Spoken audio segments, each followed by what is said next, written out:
Quaid Azam, Part 241.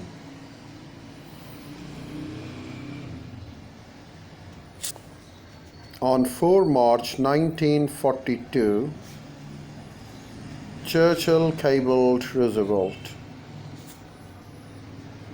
"We are earnestly considering whether the declaration of Dominion status after the war, carrying with it, if desired, the right to secede, should be made at this critical juncture.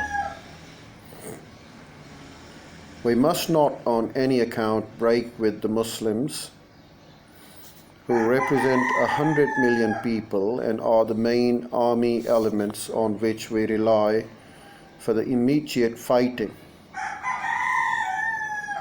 Churchill added that there were 40 million untouchables and 80 million inhabitants of princely states who were not friendly to Congress, who had to be considered. Churchill continued, "Naturally, we do not want to throw India into chaos on the eve of invasion."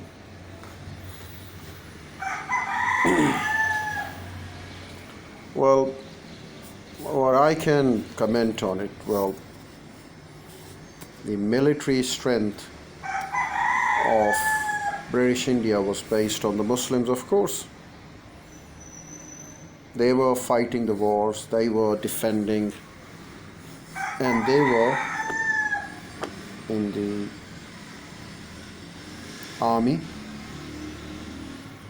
And army was not a popular choice for the Hindus, of course. It were the Muslims who were in the army, and they were large in number.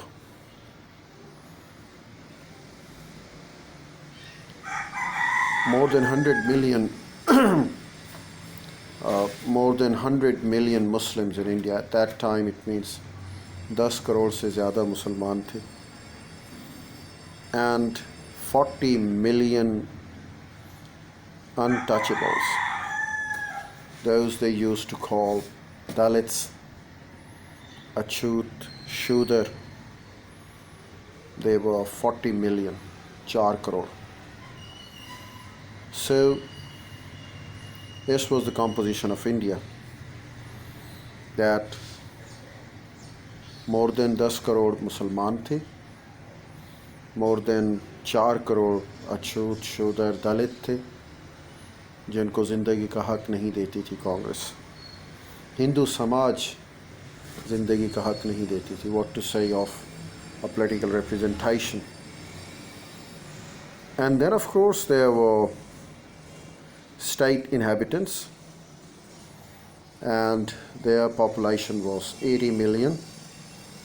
8 crore रियासतों में बसने वाले बाशिंदे जो कांग्रेस को अपना दुश्मन समझते थे. So the population of more than 220 million, उस ज़माने में 22 करोड़ से ज़्यादा लोग anti Congress faction segment India में मौजूद था. Roosevelt replied on 10 March 1942, suggesting the setting up of what might be called a temporary government in India, headed by a small representative group to be recognized as temporary Dominion government. Some such method, Roosevelt advised, might give a new slant in India itself, and it might cause the people, therefore, to forget hard feelings, to become more loyal to the British Empire. To stress the danger of Japanese domination, together with the advantage of peaceful evolution as against chaotic revolution. Churchill responded, this earlier resistance now replaced by an alert sense of the strategic centrality of an India totally involved with the war effort. The very next day, 11 March, Churchill announced in parliamentary in the Parliament the appointment of Cripps Mission.